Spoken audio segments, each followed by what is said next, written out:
Book 1, Part 2, Chapter 19.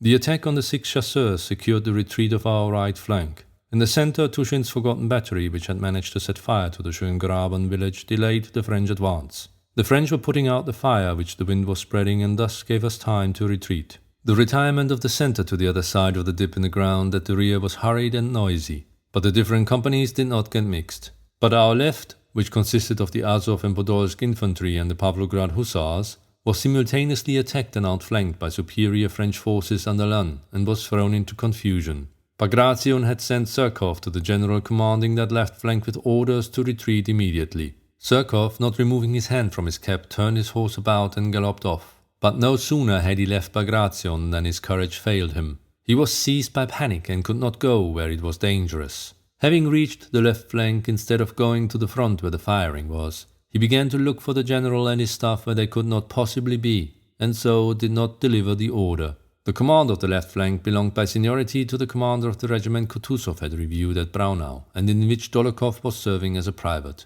But the command of the extreme left flank had been assigned to the commander of the Pavlograd regiment in which Rostov was serving, and a misunderstanding arose. The two commanders were much exasperated with one another, and long after the action had begun on the right flank and the French were already advancing, were engaged in discussion with the sole object of offending one another. But the regiments, both cavalry and infantry, were by no means ready for the impending action. From privates to general, they were not expecting a battle and were engaged in peaceful occupations, the cavalry feeding their horses and the infantry collecting wood. "He is the Einrenk," said the German colonel of the hussars, flushing and addressing an adjutant who had ridden up. "So let him do what he will. But I cannot sacrifice my hussars. Bugler, sound to retreat." But haste was becoming imperative. Cannon and musketry mingling together thundered on the right and in the center, while the capotes of the Lannes sharpshooters were already seen crossing the mill dam and forming up within twice the range of a musket shot. The general in command of the infantry went towards his horse with jerky steps and, having mounted, drew himself up very straight and tall and rode to the Pavlograd commander. The commanders met with polite bows but with secret malevolence in their hearts. "Once again, colonel," said the general, "I can't leave half my men in the wood. I beg of you, he repeated, "to occupy the position and prepare for an attack. I beg of you yourself not to mix in what is not your business," suddenly replied the irate colonel. "If you were in the cavalry—" "Well, I am not in the cavalry, colonel, but I am a Russian general, and if you are not aware of the fact—" "Quite aware, your excellency," suddenly shouted the colonel, touching his horse and turning purple in the face. "Will you be so good to come to the front and see that this position is no good? I don't wish to destroy my men for your pleasure." "You forget yourself, colonel. I am not considering my own pleasure, and I won't allow it to be said." Taking the colonel's outburst as a challenge to his courage, the general expanded his chest and rode, frowning beside him, to the front line, as if their differences would be settled there amongst the bullets. They reached the front, several bullets sped over them, and they halted in silence. There was nothing fresh to be seen from the line, for from where they had been before it had been evident that it was impossible for cavalry to act among the bushes and broken ground, as well as that the French were outflanking our left. The general and colonel looked sternly and significantly at one another, like two fighting cocks preparing for battle, each vainly trying to detect signs of cowardice in the other. Both passed the examination successfully. As there was nothing to be said, and neither wished to give occasion for it to be alleged that he had been the first to leave the range of fire, they would have remained there for a long time, testing each other's courage, had it not been that just then they heard the rattle of musketry and a muffled shout almost behind them in the wood. The French had attacked the men collecting wood in the copse. It was no longer possible for the hussars to retreat with the infantry.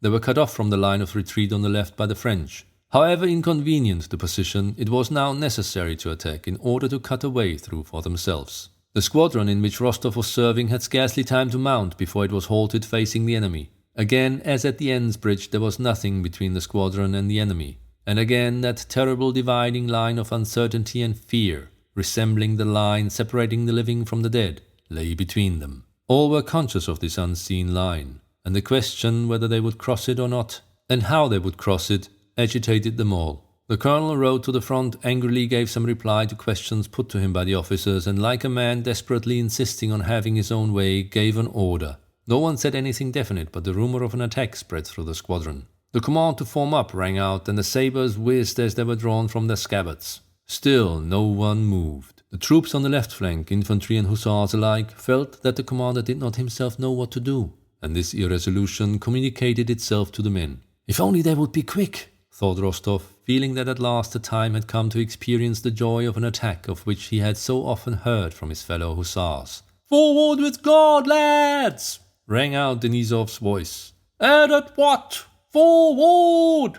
The horses' groups began to sway in the front line. Rook pulled at the reins and started of his own accord. Before him on the right, Rostov saw the front lines of his hussars, and still farther ahead a dark line which he could not see distinctly but took to be the enemy. Shots could be heard, but some way off. "Faster!" came the word of command, and Rostov felt Rook's flanks drooping as he broke into a gallop. Rostov anticipated his horse's movements and became more and more elated. He had noticed a solitary tree ahead of him. This tree had been in the middle of the line that had seemed so terrible, and now he had crossed that line. And not only was there nothing terrible, but everything was becoming more and more happy and animated. "Oh, how I will slash at him!" thought Rostov, gripping the hilt of his saber. "Hurrah!" came a roar of voices. "Let anyone come my way now!" thought Rostov, driving his spurs into Rook and letting him go at full gallop so that he outstripped the others. Ahead, the enemy was already visible. Suddenly, something like a birch broom seemed to sweep over the squadron. Rostov raised his saber ready to strike, but at that instant the trooper Nikitenko, who was galloping ahead, shot away from him, and Rostov felt as in a dream that he continued to be carried forward with unnatural speed but yet stayed on the same spot. From behind him, Bondarchuk, a hussar he knew, jolted against him and looked at him angrily. Bondarchuk's horse swerved and galloped past. "What is this? I am not moving. I have fallen. I am already killed," Rostov asked and answered at the same instant. He was alone in the middle of a field. Instead of the moving horses and hussars' backs, he saw nothing before him but the motionless earth and the stubble around him. There was warm blood under his arm. "No, I am wounded and the horse is killed." Rook tried to rise on his forelegs but fell back, pinning his rider's legs. Blood was flowing from his head. He struggled but could not rise. Rostov also tried to rise but fell back, his sabretache having become entangled in the saddle. Where our men were and where the French, he did not know. There was no one near. Having disentangled his leg, he rose. Where, on which side, was now the line that had so sharply divided the two armies? He asked himself and could not answer. "Can something bad have happened to me?" He wondered as he got up, and at that moment he felt that something superfluous was hanging on his numbed left arm. The wrist felt as if it were not his. He examined his hand carefully, vainly trying to find blood on it. "Ah, there are people coming," he thought joyfully, seeing some men running towards him. "They will help me." In front came a man wearing a strange shako and a blue cloak, swarthy, sunburnt, and with a hooked nose. Then came two more, and many more running behind. One of them said something strange, not in Russian.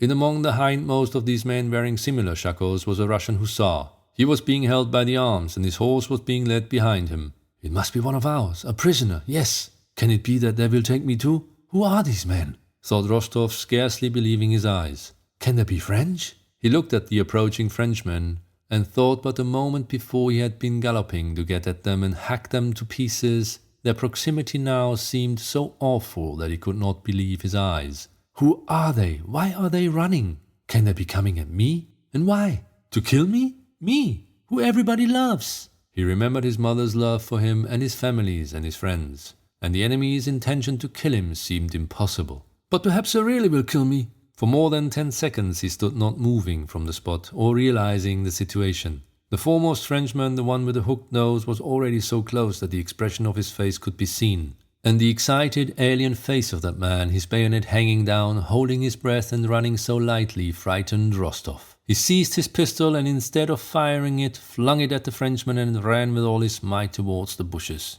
He did not now run with the feeling of doubt and conflict with which he had trodden the Ennsbridge, but with the feeling of a hare fleeing from the hounds. One single emotion, that of fear for his young and happy life, possessed his whole being. Rapidly leaping the furrows, he fled across the field with the impetuosity he used to show at tag, now and then turning his good-natured, pale young face to look back. A shudder of terror went through him. "No, better not look," he thought. But having reached the bushes, he glanced round once more. The French had fallen behind, and just as he looked around, the first man changed his run to a walk, and turning, shouted something loudly to a comrade farther back. Rostov paused.